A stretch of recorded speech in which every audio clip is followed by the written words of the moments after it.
Sithathele ithuba sinibikele nonke bathandekayo egameni kaJesu endaweni zonke la nisibukela khona kusuku lokuqala leviki. Siyambonga uNkulunkulu osiphelele ithuba wasigcina usuku luka-36 mangaphosisi sikwile lockdown, but uNkulunkulu usalokhe nomusa, usalokhe nathi sikuze washa lesi sikhathi. Siyambona esibambe ngesandla sakhe esinamandla somusa, esigcinile ngokukholwa egameni likaJesu amgcobileyo. Siyambonga kuNkulunkulu nangani ukuthatha isikhathi senu sokuthi njalo nibe live ukuba nizozwa izwi likaNkulunkulu kanye nami egameni likaJesu.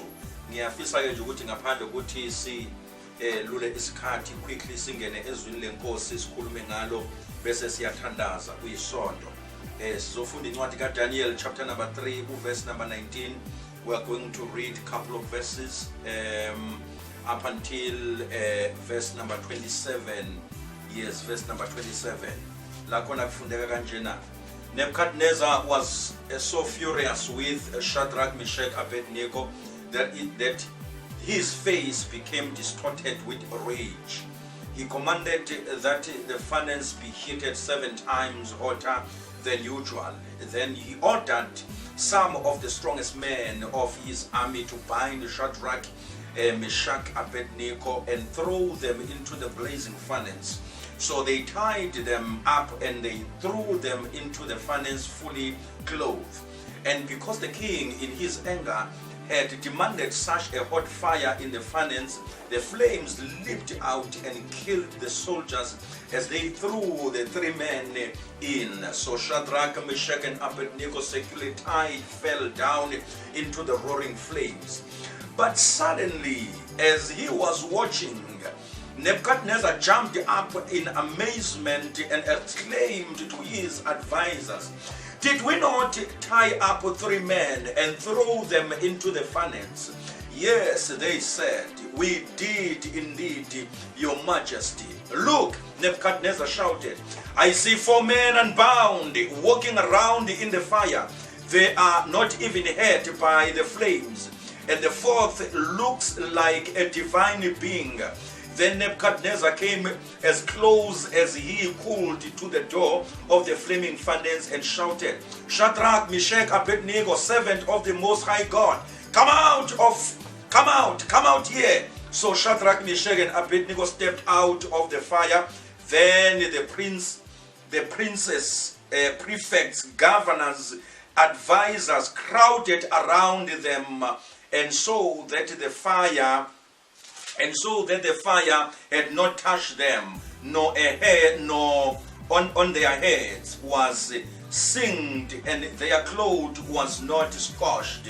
They did not even smell the smoke. Amen and amen. Father, we thank you for the word.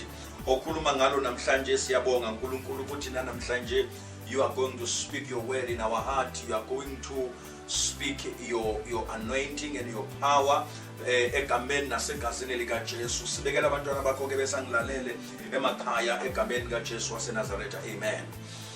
Bathandekayo la sifunda khona, sifunda izwi lenkosi la, indaba kaShadrach noMeshach noAbednego, indaba esiyaziyo okwathi uma ngabe ekuthunjweni kufanakala babakhonze omunye uNkulunkulu. Lamadoda amathathu anqaba ukukhonza omunye uNkulunkulu, athi uma enqaba areportwa enkosini uNebuchadnezzar. Then Nebuchadnezzar lasiqale khona iBhayibheli isivezela ukuthi ulaka lwenkosi uNebuchadnezzar lwavutha kakhulu ngoShadrach noMeshach noAbednego, for they refused to worship the God ayemisile uNebuchadnezzar. Lithi iBhayibheli wababiza wathi ngamabomu yini ukuba ninqabe ukulalela umyalelo wami na. Lithi iBhayibheli ke uthi uNebuchadnezzar lo uNkulunkulu wena nganikhulula yini emandleni alomlilo noma emandleni ami na. Bathi ke bona ke noma uNkulunkulu engasikhululanga kodwa kuyosale kwazeka ukuthi khona abantu abangamkhonzanga omunye uNkulunkulu, bakhonza uNkulunkulu ophilayo. Lithi ke iBhayibheli ke uma berefusa ukubawa esithombeni sika Nebuchadnezzar, inkosi yayalela yokuba kubaswe isithandwa somlilo, kubaswe umlilo uphindaphindwe 7 times. The Bible says he commanded that the furnace be heated 7 times hotter than usual. Ngamanye amagama kusho ukuthi umlilo wabo wabaswa waphindaphindwa kunokujwayekileyo. Angazi namhlanje ngizokho ngizokhuluma nobani? Ngizokhuluma nomuntu. Wonke umuntu ophilayo unesithandwa sakhe somlilo. Wonke umuntu ozelwe owesilisa nowesifazane unenkinga yakhe, unengxaki yakhe, unezimo zakhe. Njengoba sikhuluma nawe, kungenzeka ukuthi nezakho they are 7 times hotter than usual. Ziphindaphindekile. Angazi mina namhlanje ukuba ubani lengize kuyena, kodwa ukhona lo muntu engizokhuluma naye ongilalele namhlanje ukuthi isimo sakho sengathi sifana nesika Shadrach nesika Meshach, ngoba noma uphila khona abantu abakubasela umlilo wakuphila. Kunabantu abahlalela ukubasela abanye abantu umlilo. Angwazi umlilo abakubasele wona, ngwazi umlilo abakuhlanganisele wona. And iBhayibheli lithi lo mlilo kaShadrach no-Abednego, it was not usual. Kwangesona umlilo ojwayelekile.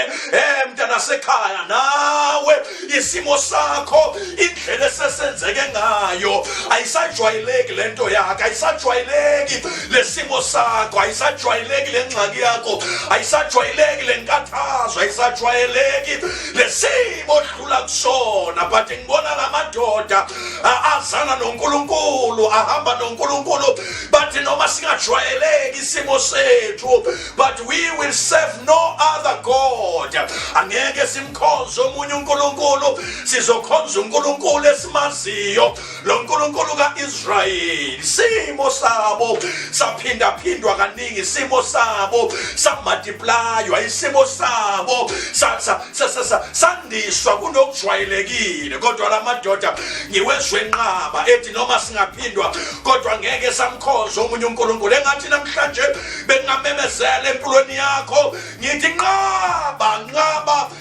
nokungayikhonzi inkosi, nqaba nezinto ezifuna umphike, nqaba nezimo ezibelana nawe, nqaba noma kungasajwayelekile odlula kukho, kodwa nqaba nempilo yakho egameni lika Jesu waseNazaretha. Ngizomemezela namhlanje ukuthi kuyanqatshwa mntana sekhaya, kuyanqatshwa baba, kuyanqatshwa mama, kuyanqatshwa dadewethu, kuyanqatshwa mfowethu ngamandla kaJesu. Siyanqaba ngegama lika Jesu amdobile. Lithi iBhayibheli basebebanjwa baboshwa, lithi baboshwa ngeintambo, lithi ngenxa yokuthi umlilo wawungajwayelekile, lithi base bekubizwa amasotsha, kubizwa abantu abazwayo ukuthi abantu bembi bababamba beboshiwe, babajijele emlilweni, bababamba babafake emlilweni ongajwayelekile. Angazi namhlanje ngenzeka nawe usemlilweni, umlilo wenhlupheko ongajwayelekile, umlilo weswelo ongajwayelekile, umlilo wezimpi ongajwayelekile, umlilo wenkinga ongajwayelekile, umlilo wokuvukelwa ongajwayelekile, umlilo wokulahlwa nokudelwa ongajwayelekile. Kodwa noma bephonswa emlilweni azange bamkhonza omunye uNkulunkulu, ngoba bazi uNkulunkulu oyedwa ophilayo, ngoba lo nkulunkulu esimkhonzayo bantwana basekhaya nguye intabeni, nguye futhi emathafeni, nguye lalibalele, nguye nalalina, nguye liduma, nguye nala izinto zihamba kahle.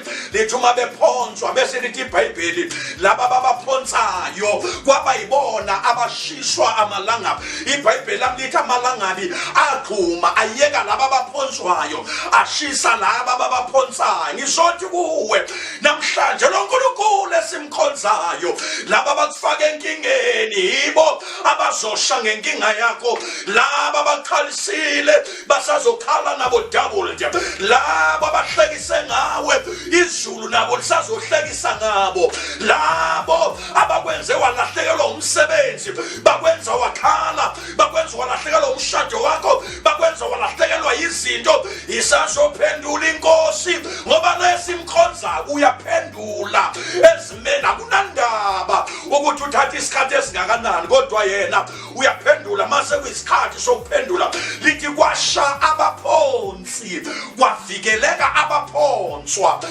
abaphonsayo kwaba yibona abashayo, ngoba uNkulunkulu akawucima umlilo kodwa ubamba amandla umlilo ukuthi angabi namandla phezu kwempilo yabathandiweyo wabo. Uyasiyekela singene ezimeni. Yikho uDavide athi noma ngihamba apha esigodini sethunzi lokufa athi anginalo uvalo ngokubi ngoba yena uNkulunkulu unami. Ngizothi kuwena mntana sekhaya sebekuphonsile kodwa ke khuleka kuNkulunkulu phakathi emlilweni wakho ngoba baphonse wena basazophendula, baphonse wena basazokhala, baphonse wena basazoma phambi kwehlalo sikaNkulunkulu sokwahlulelwa bayilande ngalokho abakwenzileyo empilweni yakho. Lithi iBhayibheli inkosi uNebukadneza ibuka yathi uma ibona yabona kusha amasosha kodwa abafakiwe babonakala behamba freely emlilweni zomemezela. There is a certain and a particular anointing that will make you to walk freely in your problems, that will make you walk freely in your troubles, that will make you walk freely in your challenges. Amen. Odlula kuzona uzohamba zikhona kodwa uNkulunkulu alula isandla sakhe esinamandla phezu kwempilo yakho akuvikele ngoba uthe isandla sakhe asifinyezwanga ukuba singasindisa. Ngizothi ke kuwe mntana sekhaya lithi inkosi yamemeza yathi hey Shadraki yaqala yabiza izazi nabeluleki yathi asifakanga namadoda amathathu emlilweni na. Bathi ke bona kunjalo Nkosi sifaka amadoda amathathu. Uthi sengibona nomunye ngathi indodana yawo uNkulunkulu ihamba phakathi kwabo, and these people they are walking freely. Oh, they are walking freely. Baphonswe beboshiwe kodwa phakathi bafike walk freely. Ngamanye amagama eminye imililo esifakwa kuyona ayizange ukuzoshisa kodwa izoqala intambo ezisibophileyo. Uma kade siboshekile sibonakala sesihamba freely emlilweni. Inkosi ayithumela ugcobo lwenkululo, ayithumela ugcobo lwe-freedom phezu kwempilo yakho, lwe-freedom phezu kwama-finances akho, le-freedom phezu komshado wakho, le-freedom phezu kwezinto zonke ezibizwa ngegama lakho. Lithi iBhayibheli babonakala behamba yathi inkosi Shadrach, Meshach phumani esithandweni somlilo. Lithi iBhayibheli they stepped out, baphuma emlilweni bakhishwa umuntu obafakile, abafake wena basazomemezela ukuphuma kwakho. Lithi iBhayibheli uma bephuma esithandweni somlilo lithi bathola ipromotion, bapronyothelwa to the highest position endaweni ababethunjwe kuyona. After the fire they were promoted into another level. After the fire they were recognized in the land of their foreign. After the fire they were surrounded by advisors, by counselors, by everyone abalaba bethunjwe khona. Engathi ngayisho lento kuwena ukuthi emva kwesimo sakho, emva kwenhlupheko yakho, emva kwenhlungu yakho, emva kokweswela kwakho, emva kwezimpi zakho, emva kwezinto odlule kuzona,